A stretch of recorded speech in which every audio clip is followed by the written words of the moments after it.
We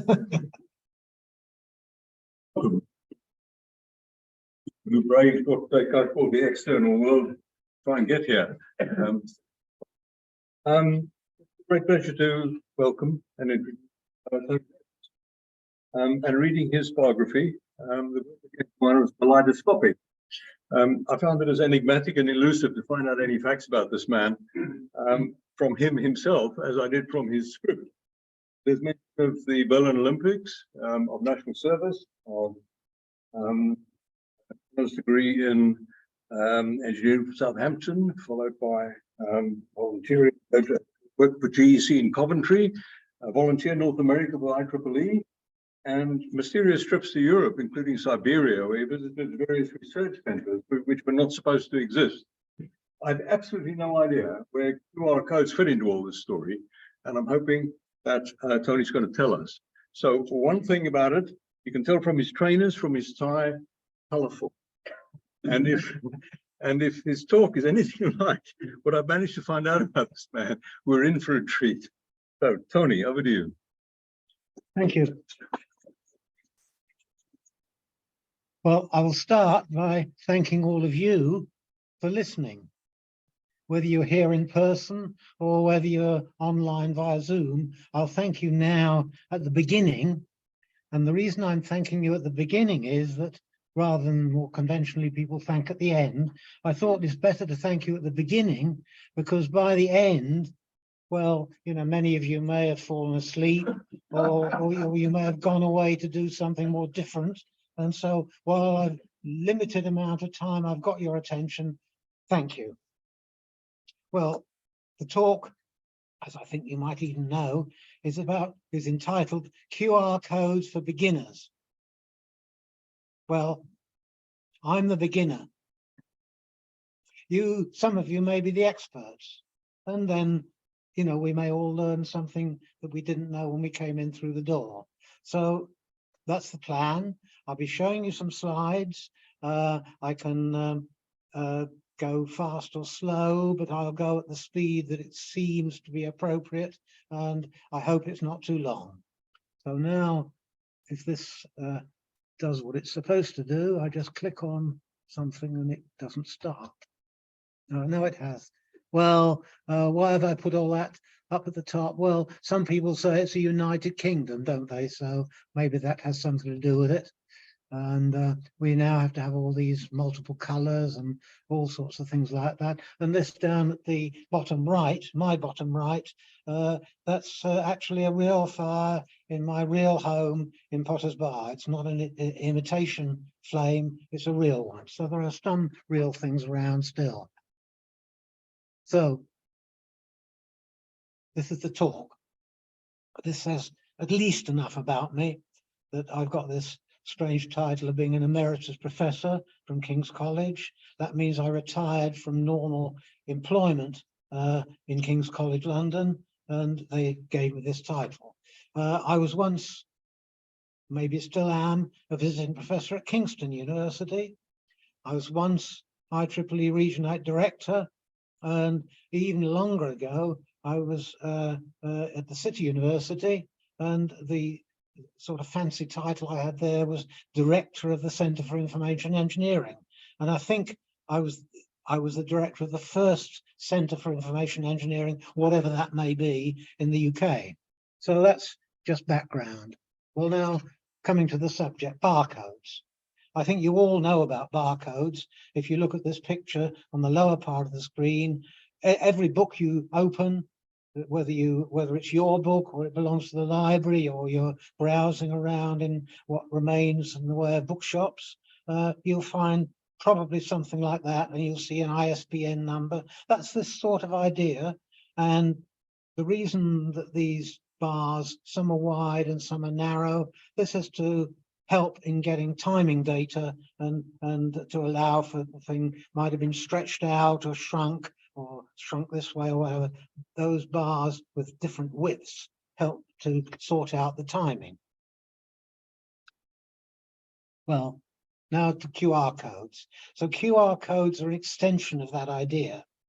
And they go back to a company called Denser Wave that probably most of you have never heard of, and you don't need to know, but it's actually part of Toyota that you probably have heard of, because the Toyota cars are everywhere. And the purpose of the QR codes was to be something a bit better than simple barcodes. And a big important development was that Toyota or Denso Wave didn't patent them, and they said anybody can use them. License to use them is free. We won't sue you. We won't want money. Just use them if you want to. Now, there was an international standard for 2D barcodes, but QR codes don't comply with it. If there was an international standard, you'd have to do this, you'd have to do that. There'd be all sorts of restrictions. But since these don't comply with anything, you can do what you darn well like with them. And that really is quite helpful. You've got freedom to do whatever you want with a QR code. And if you can invent some new thing to do with it that either makes you poor or your neighbor rich or something like that, you can do it. Nobody's going to come and hammer on your door and stop you. The other thing about them is, I try to illustrate it by this little square picture down on the bottom left. My bottom left might be your bottom right, I don't know, but they're supposed to be robust against damage. So if bits of them get broken or blotted out, nothing really terrible happens. So here's a more detailed look. I've colored this up. Many of them are not colored, they're just black and white. Others might be all red or all green or whatever, but here it's been colored to make it easier to pick out the things that matter. You'll see there are 3 corners, and one corner doesn't have one of those things. So by having 3 corners that all look the same, and one corner that just looks different, you can figure out which way up it is. Otherwise, you might be looking at it upside down or sideways on. But now, whichever way round you approach it, you know which is up. You may have to redefine up, depending on whether you live in Australia and stand on your head, or whether you live in London and can't tell where you are anyway. But that's the way to know which way is up. And then the other bits that are coloured in, if you've got the patience to read them, they tell you, you know, what the other patterns are. Perhaps an important one is the one that's light blue and black. If you look at the one that's light blue and black, it's going up more or less vertically towards the left, and near the top it's going horizontally.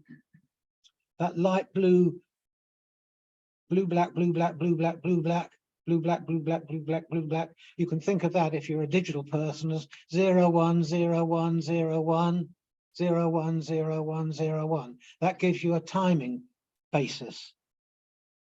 So you know how fast things are happening spatially, because 0, 1, 0, 1, 0, 1, whichever way around it is, it's good enough. So those are the important things. The other ones are, you might say, of secondary importance. The dark blue, well, that's version information. Well, I'm sure you don't care a hoot what version you're using, as long as it works. And there's a green one that tells you something about spacing, and a purple one about alignment. None of these things really matter, but they're there just in case of complications, and you've got to unravel something and you can't see any other way of doing it. The basic information is still there for those who really, really need it. And almost everybody doesn't need it, so they don't have to stay awake at night worrying because they don't know what it is. So there's what I've already said. That's an alignment thing. And as I already said, the timing marks are blue, white, blue, white, blue, white, light blue. That gives you this regular square wave. Now, there are several different kinds of QR codes, and these show the different ones, which curiously enough have the letters L, M, Q, and H. Well, it doesn't matter what L, M, Q, and H represent, but what does matter is the information on the right. If you have an L code in the L category, 7% of the errors which might occur due to you spitting on it, or bird droppings, or you standing on it, or all the other things that might create errors, 7% of them can be corrected. Not just identified, but actually corrected, 7% of them. Not so very many, but if it was a very simple message, that might still be worthwhile for something. Then you've got M, and this is for ones that it's not so clean. There's more muck around, and so that needs to be a little bit more powerful in correcting errors. And the M version will correct 15% of the errors. And then you can see how it carries on. Q is for dirty environments, to correct 25% of the errors. Well, that's quite a lot of errors. 25% of whatever is there is actually rubbish. And even though 25% is rubbish, it can actually put it right and find out what was really there. Now, H is also for dirty environments. And remembering this started out in a factory where they make cars. And I think the factories where they make cars nowadays are extraordinarily clean, not like they used to be. They're really clean places. And so I do wonder, do they really need Q and H? But perhaps in your home where you clean the floor regularly, and or maybe you have a carer comes in and looks after you and washes the walls regularly. For those sort of things, you're probably in a dirty environment and you might want the Q and the H. But these are the different alternative possibilities. Now, how much actual information can you get in a QR code? Well, if you actually calculate it, it turns out it's about 2,900 characters can be squeezed into a complex code. Well, that's a lot, really. That would make a very big one, and usually you don't need so much. If you want to put into a QR code a link to a website, you only need 100 characters. That's plenty. So 2,900 is sort of overkill. If you think of a typical website, HTTPS : / and all the rubbish that comes after it, which looks like gibberish, but actually it doesn't need to be more than 100 characters to uniquely get you to that website, as long as nobody's hacked into it and done something nasty. So 100 characters is enough, and yet the QR code will allow 2,900. And so almost nobody is wanting to do that. So here are some different QR codes. Now, you can see they're different. There's a low density one, a medium, and a quartile, and high. I don't think you, well, maybe your eyesight is better than mine, but the two on the right, the quartile and the high, the Q and the H, I doubt if you would notice much difference. Look at them and can you see, well, the dots are a little bit different, but since the dots don't mean anything to you anyway, who cares if they're a bit different? But actually, all the four you're looking at there, they all contain exactly the same information. But if you're going to spread some muck around on them, the low density one will very easily get destroyed, the medium one fairly easily, but the two on the right are pretty robust. And you may wonder, where did these things come from? Well, there's a site, https, etc., datagenetics.com. There might be a missing colon or something there and one missing slash, but I'm sure you can put those in if you need to. So that's where I got these from. I didn't make them myself. I took them from that website, and you can do exactly the same. It might be more accurate to say I stole them, because I didn't ask permission and they haven't come after me yet for using them. Maybe after this talk they will, but I'll be waiting with my front door with a hammer just in case they do. When I get home, that is, of course, if the trains are running. So there we are. That's the sort of thing we're dealing with. Go on. Why didn't you want them? Ah. Well, this is now getting to perhaps what you might have learned if you did a modern master's degree course at a modern kind of university. This is about error detection and correction. You probably don't know you either know about these things and like that sort of stuff, or if you don't know, then you probably don't want to find out. But this is something called the binary symmetric channel. And that's this little picture down below. Look at the picture down below, and you see on the left-hand side, there's a 1 and a 0. Well, that's simple enough, isn't it? Ones and zeros. We can all cope with ones and zeros. We put the 1 and the 0 into this channel, and it's going to some other place where we want to send the information. If you're a religious person, you may be thinking of heaven. If you're a very sinful person, you may be thinking of hell, or you may be just thinking of your next door neighbor who might be just as bad. But anyway, you want to send this message to another place, and what you would like is the ones that you put in to arrive as ones, and you'd like the zeros that you put in to come out as zeros. But unfortunately, in the real life and the real channels, sometimes in transmission, they get changed. A 1 occasionally or very often gets turned into a 0, or a 0 occasionally gets turned into a 1.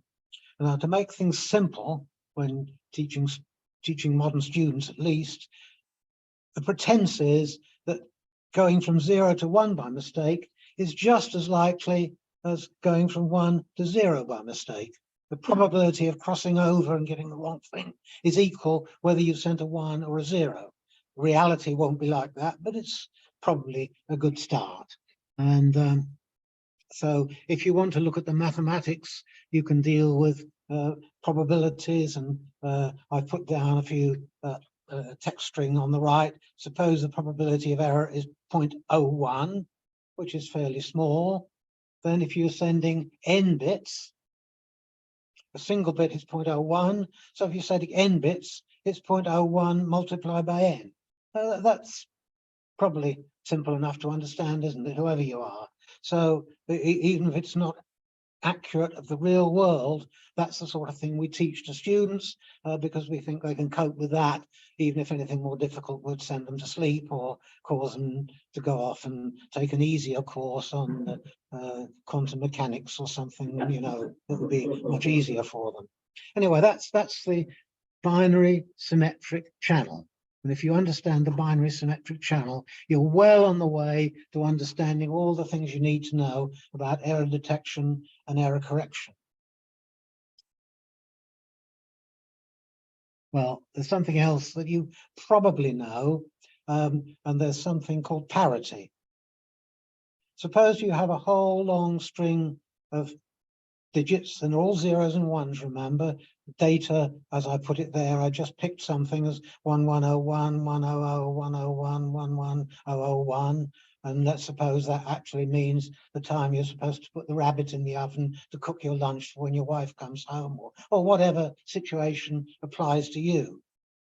Well, there's always a possibility that one of those digits might have got changed. And if it got changed, well, it might turn out that you put a turkey in the oven instead of a rabbit, or something terrible that might happen. So in order to at least detect if something went wrong, you add an extra bit called a parity bit.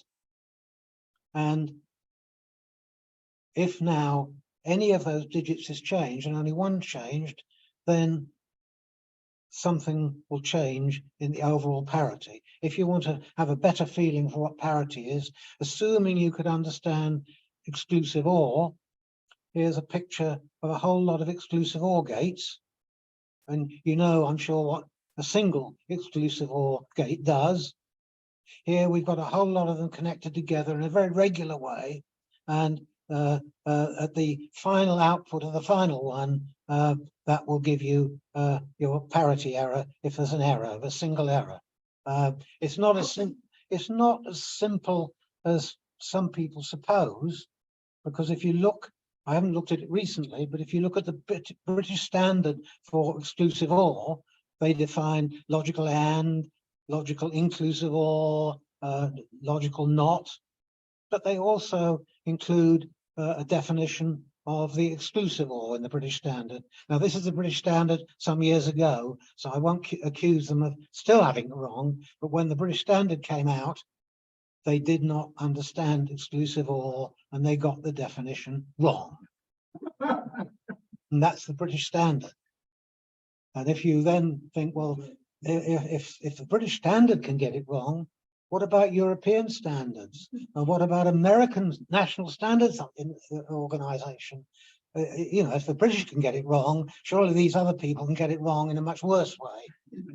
Well, maybe they could, but I'm not going to tell you about that today. Maybe another time I'll give another lecture on how they did get it wrong, but I have to learn about that myself first. So at the end of the day, what does all this do? It detects a single error, as written down at the bottom of the screen, if you can see it, can detect any single error. It can't provide correction.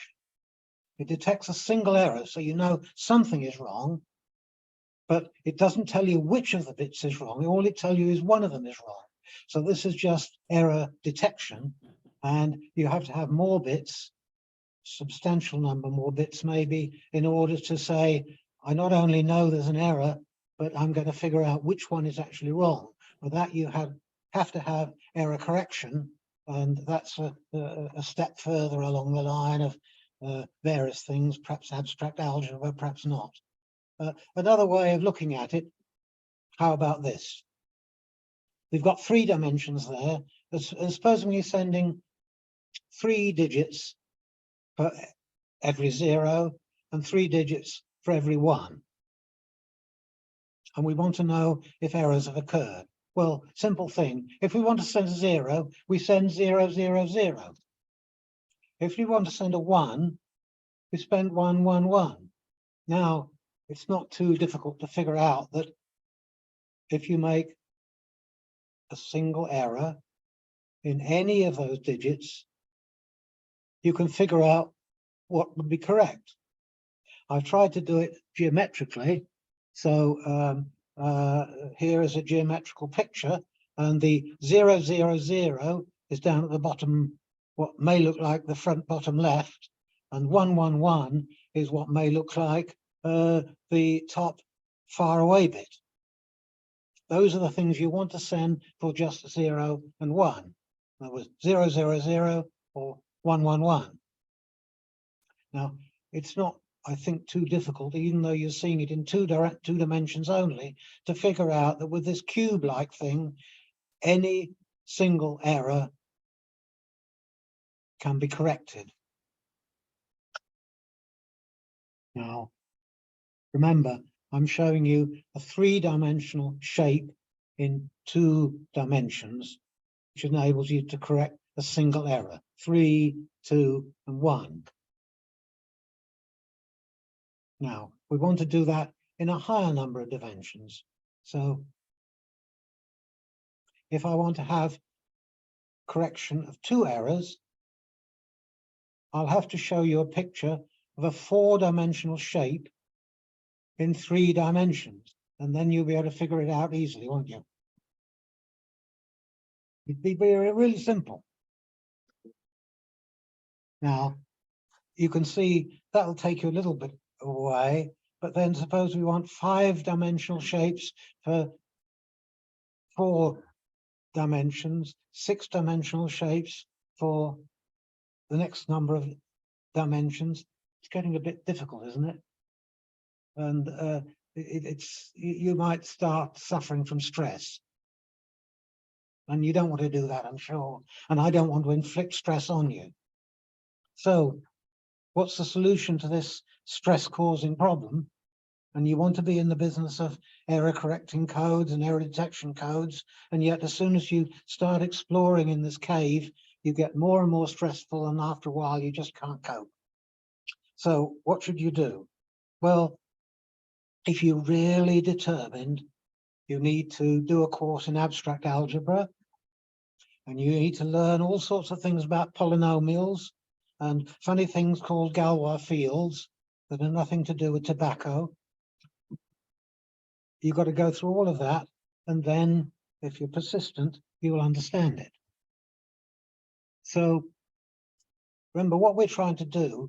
We're trying to have a flat way of dealing with many dimensions. Up at the top of the picture is what's called a Hamming code, and Hamming distance. That's where most of this started.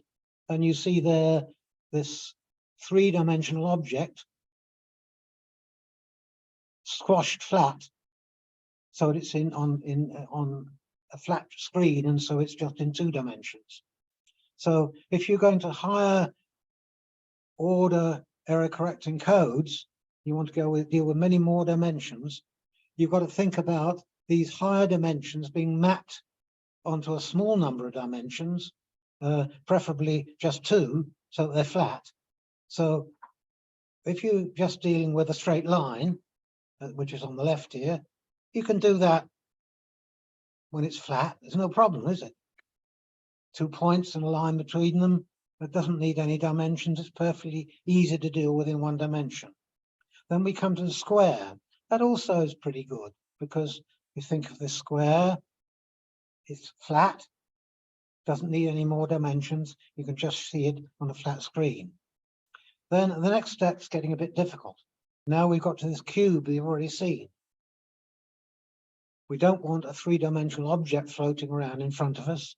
We've got to put it in 2 dimensions, but we can still conceptually visualize, most of us anyway, we can conceptually visualize that still being a cube, even though it's been flattened. And as I've drawn it there, some of the lines are a bit longer than some of the others. Even that doesn't trouble most of you too much. There may be a few of you it troubles, but don't worry about it till you get on the underground system and think of going home. Then you may think about the London transport map, and the distances between the stations, maybe not quite so long as the travel distance between the stations, and that's not because the train's changing speed. So it goes on, and if we look at the next one along, well, I don't know about you, but it's quite difficult to visualize what shape that really is, isn't it? I mean, you may say it looks nice, and if you went to the National Gallery and did it in different colors and filled in the little triangles in all sorts of different colors, if you had the right sort of name, you could probably become quite well known, and people would come along and they would pay money to see it. But you're not that kind of person, I'm sure, but I see there's a hand up at the back. I should try to answer the hand. All right, it's a hypercube, so what? If it's a hypercube, how does that help you? Yeah, all right. Well, having a name for things does help. I mean, if you in your childhood read Alice in Wonderland and Alice in the Looking Glass, you remember that giving things names, whether it's a Red Queen or whatever, giving them a name is quite important. So knowing this is a hypercube may help you one day, but I think not today. Well, anyway, this is to say that, you know, if you're really going to go into this business, the best way is to start learning some abstract algebra. And you will then be better able to understand what's going on. That's one thing you could do. The other thing you might do is just find some easier subject to study, something that's really easy that you can get on with, and forget about error correcting codes, because there are other people who are cleverer than you are. Don't be ashamed of that. These people who are cleverer than you are, they can call themselves experts, and they will fix it for you. And as a result, your television might still work. I know it has to have other things working as well, but that's all part of it. So let's go on. Well, what QR codes use, they use some codes that are basically they're Hamming codes, but they're also known as Reed-Solomon codes. And you might think that Reed-Solomon codes must be different from Hamming codes, but they're not really. And these are widely used. You can go around your life never knowing, but they are really used in a lot of things that you will use. They use them in communication systems. They use them on CDs. Well, probably you don't have CDs anymore. That's a thing of the past. Even DVDs that were the future Many people say, well, we don't want to bother with DVDs. After all, now don't need CDs, don't need DVDs, because it's all in the cloud and everything is in the cloud. And so we don't need to worry about anything. But you might not always feel quite like that.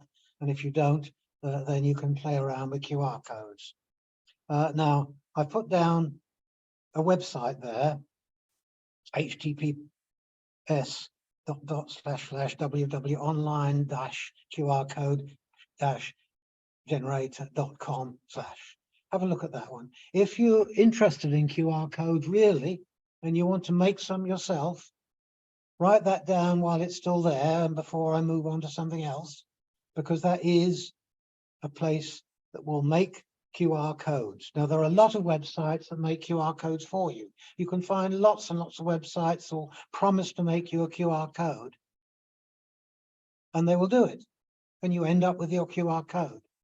What you may not be very sure about with many of those websites is, as well as giving the QR code you want, there are a whole lot of embedded adverts to buy Sunlight soap or goodness knows what else. And sometimes when you're sending a rather secret message to a friend, you don't really want to be trying to persuade them to buy Sunlight soap, do you? Or worse things.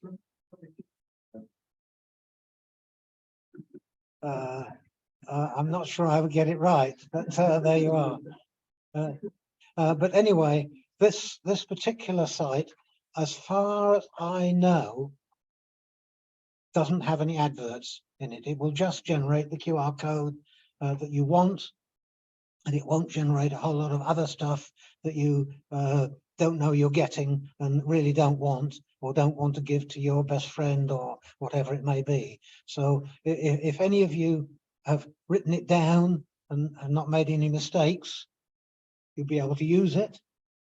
If you haven't written it down and still want it, well, at the end of the talk, you can come and look at it and copy it out, or failing all else, you could send me an email, and I think by some means or other the email might reach me, and I'd be very glad to send it back to you in as far as I know, an uncontaminated state.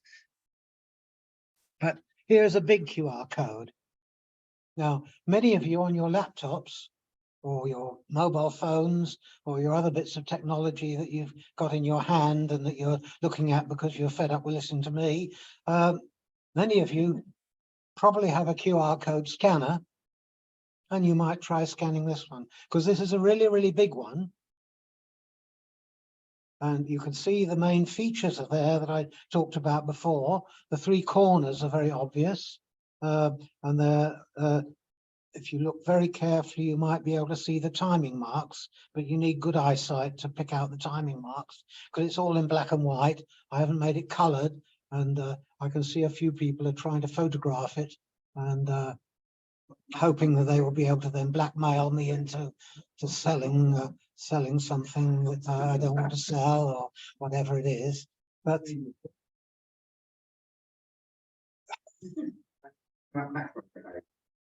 it probably is, yes, probably.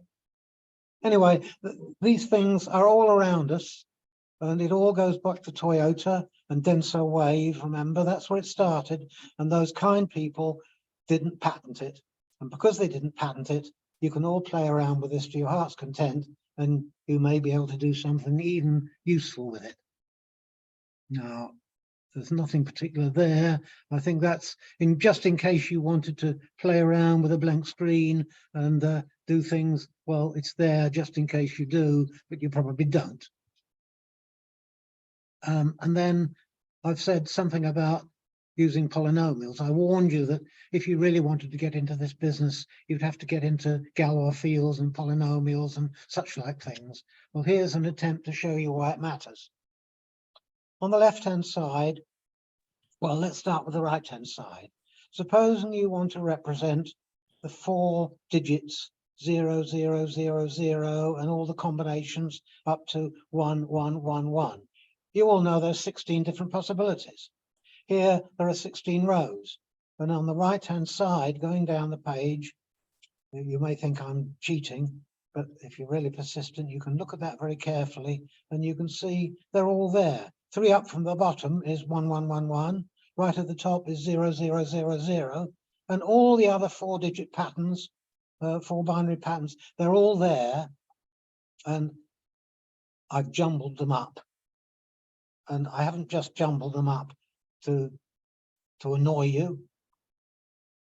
I haven't even jumbled them up to please you. I've jumbled them up for a good reason. What is the good reason? Well, the one at the top, all zeros, we could say that could be represented by the power of something, some kind of object. And all zeros, whatever the object is, raised to the power 0 is always 0. So that's okay. Yeah, well, that bit's, yeah, there's something fishy there, isn't there? But anyway, if you go down to 1, I've represented that as 1000 is represented as 1. Well, now, if we square that, or if we multiply this by alpha, we get a polynomial, just the polynomial alpha. If we multiply it by alpha again, we get alpha squared, which is just a polynomial. Multiply it by alpha again, we get alpha cubed, which is just a polynomial. If we multiply by alpha again, we've run out of space. But it's not too difficult to see that if we take 1, which we've already had, and alpha, which we've already had, we just have to add them together, and we get a thing called 1 plus alpha, and we can call that alpha to the 4. And as we work our way down, we end up with a whole lot of polynomials. They're in a funny order, but they're all there. And so we've gone from 0 all the way up to alpha to the 14. They're all there, all 16 of them. And the polynomial representation in the center takes each one of them in a 1-to-1 correspondence, and they're all there. And in the 4-tuple representation on the right, again, in a funny order, we've got all of them. So there are 3 different ways there, the 3 different main sets of columns, 3 ways of thinking about binary codes, and we're using polynomials and powers and things like that. That's what you would be studying if you went into the business of studying error correcting codes in the conventional way. And of course, it might take you a whole lot longer, and we wouldn't get it in by midnight tonight if you were to work on it really in a thorough sort of way, but that at least gives you a start. And what can you say about polynomials? Well, one of the things about polynomials is you can do division. And there's a way of doing long division of polynomials. Here I've shown you the old-fashioned way of doing long division. You might, if you'd been to school long, long ago, been taught that when you were at school. Nowadays, school curriculum is very simple, and they don't do things like that because everybody's supposed to have a computer, and the computer will do it for them. But if you can recognize this as long division of polynomials, you can see roughly what is going on. You have a quotient, and you have a remainder, and if one polynomial divides another exactly, the remainder is 0. And looking down this without bothering with the details, you see the remainder right down at the bottom of the page is 0 plus 0 plus 0.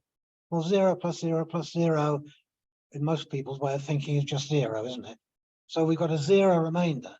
And being able to find remainders, and particularly looking for 0 remainders, is quite helpful if you really want to study error correcting codes.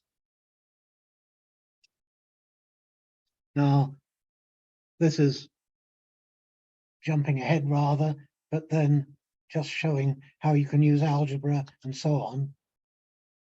Here is 1 with this peculiar thing alpha, alpha squared, alpha cubed, all the way up to alpha 14. We know going from 1 up to alpha 14, we get all the 4-digit numbers. That's called H. And then below that, I've written it out in full for those who couldn't remember the details. That's what it really is that we're talking about, but we represent it by that row of alphas. Now, we then can say, suppose in transmission there's an error? Well, that means that if we think of the received sequence is equal to the transmitted sequence plus an error sequence, and there's just an error in one place, then this equation at the bottom, R equals T plus E, the thing called E has only got a single one in it, and the one is the kth digit. And the kth digit is the one that is in error. It doesn't tell you how to put it right, but at least it tells you where to look to find the one that's wrong. So you can go through all of this, and it all works out with polynomials and divisions and so on, and it eventually comes out quite nicely for error detection. You can look at that. Received sequences R is equal to T plus E, where E is the thing with a single one in it. What the receiver, you don't know what's going on at the transmitter, but the receiver, you can calculate HR, and by simple algebra, HR is HT plus HE. We know HT is equal to 0, and so we then know HE is equal to S. What's S? Well, they call it the syndrome. It doesn't matter what it's called. You can call it Jack in the Looking Glass if you like, but it's represented by S. And if you can follow any of this, you would see that S is 0 if there are no errors. And it turns out that column K of H is alpha K minus 1. So if it's the kth digit that's in error, the syndrome S is alpha K minus 1. So thinking all of that through, you can locate the error. And that's getting on quite a long way towards what we want to do. Well, that represents some of you, perhaps. Maybe it does, maybe it doesn't, but I think that is an indicator to me that I should probably stop talking and do what I did at the beginning. Again, thank you for listening. Thank you for your attention. I hope you found what I said was interesting. You weren't listening to an expert. I was the beginner, but that's the best I can do as a QR code beginner. And I hope you've enjoyed some of it. Thank you. How was that? Was that good enough for you? No, I mustn't ask you that question. You might give the wrong answer.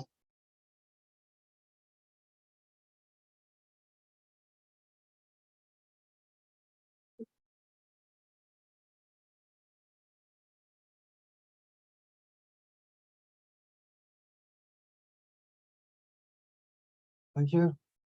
So, should I say danke or merci or if not, köszönöm? Someone knows Hungarian. Okay.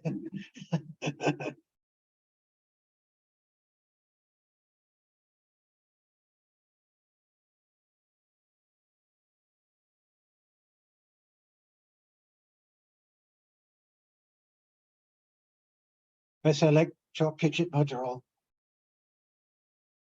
Maybe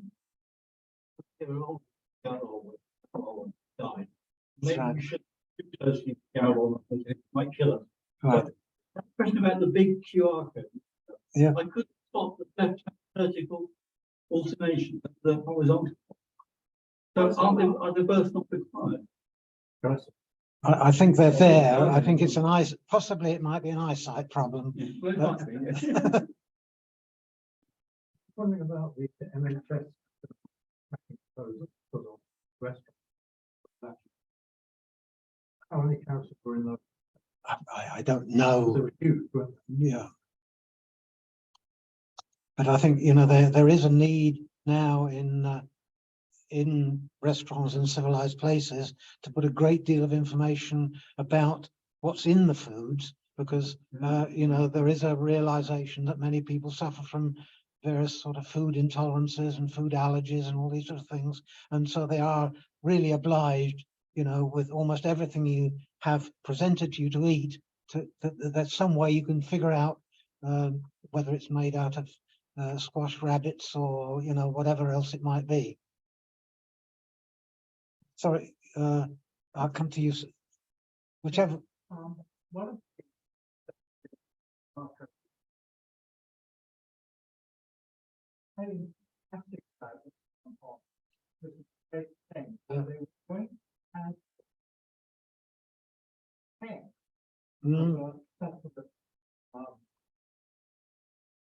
Yeah. on whether the stock is correct or not. One of the things covered looking at this, starting to look at it and then discarding it, realize it takes part is on. But just how much you can distress a QR code by keeping a check in the back pocket of your jeans several weeks before presenting to the bank. Yeah. Part of the research. Yes. In fact, involves carrying around QR codes in the back pocket. So it's a back pocket check. Yeah. Yes. But say it. On the, and of course, the amount of time it takes and barcode coding, spending about 26 hours a day trying to run a day's worth of text. Yes. Well, they're hiding nothing, but although they do contain all this information, you then got to be able to process it. Sure. Yeah. Of course, the banks are doing their best to stop us using checks anyway, aren't they? Oh, right. They just find out. Yes. And yes, you can't blame it on the Slovaks, can you?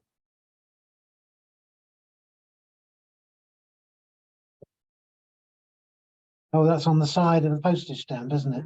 Yeah, well, they're trying to get rid of those, aren't they? Yeah, but haven't you got to use them by the end of July? No, that's the old one. That's a new one, is it? Okay. Yeah.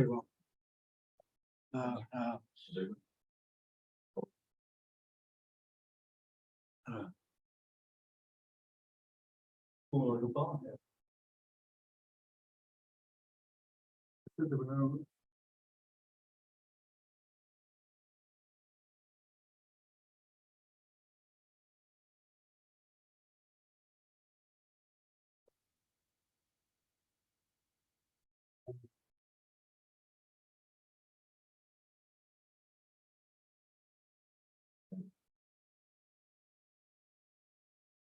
Well, it's in there in the great mass of it, I think, isn't it? Once you've got your timing and the corners in the right way up to get it the right way up, and you've squared it up,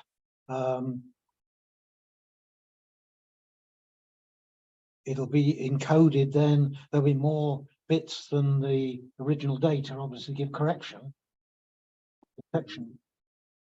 I presume so. Yeah, I don't know offhand where that might be. Perhaps it's part of that set of black and white data, which is sort of really just ones and zeros. But maybe somebody else can give a better answer than that. Find it. Picture. Hmm. And that won't upset the message. That's right. As long as you choose to fix picture. Yeah. No. Hmm.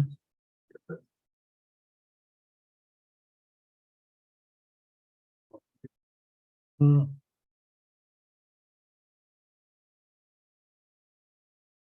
Oh yeah, well, there are lots of things like that. Yeah, it's all spread out. I mean, that's basically the technique for all these things: to spread things around. So if there's a messy area somewhere, it doesn't matter because there's other stuff that will build it back together again. But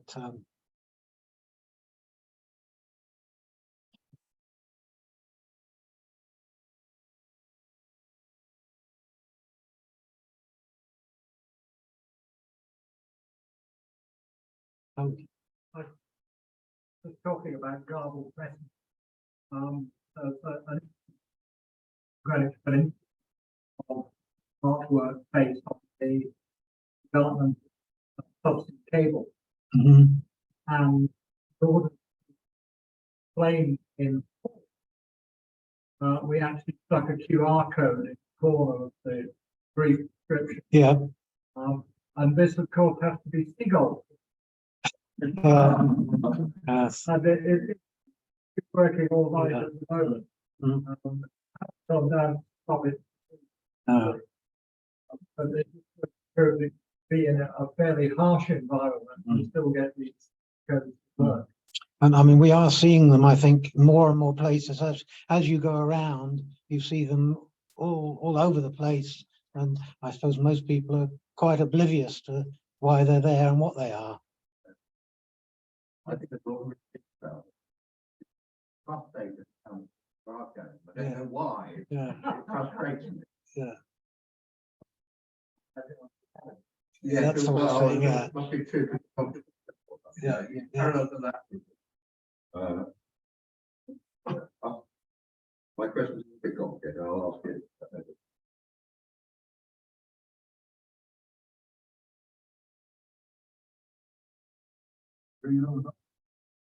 Okay.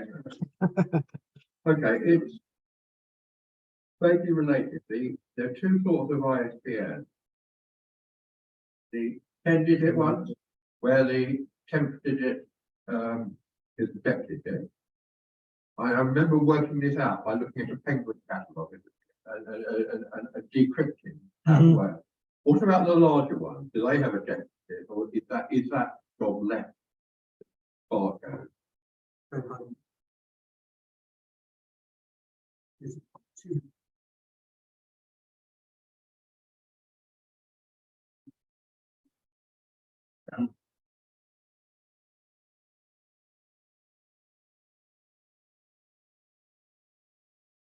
Does sorry, so right, I'll ask it later. Sorry.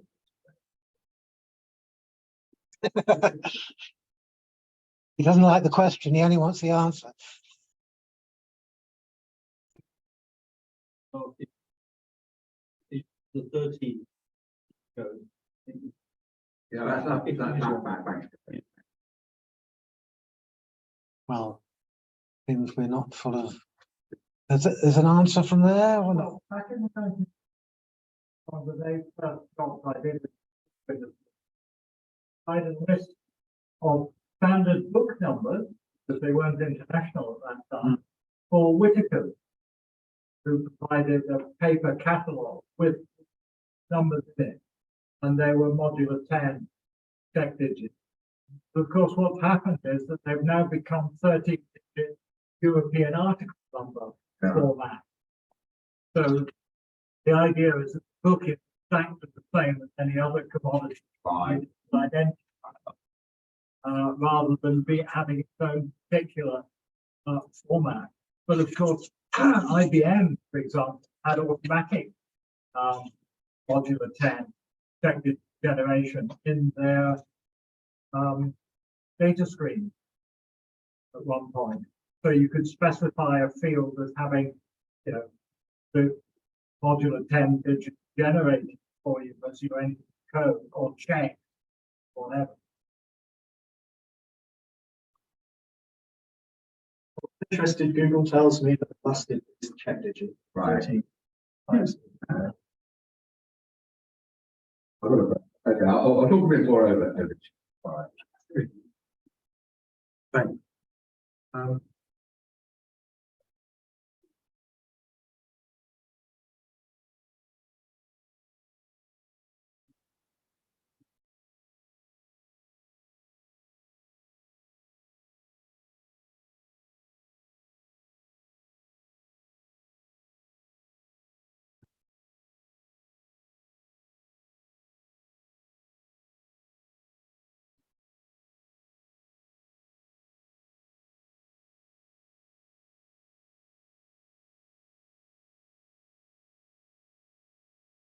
Well, thank you very much.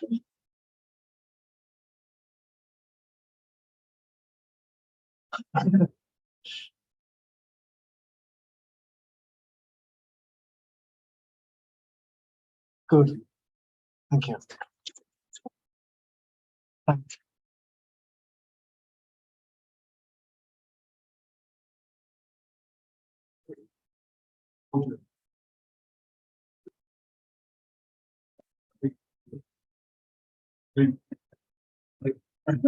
No, it is Eric Vago, I know.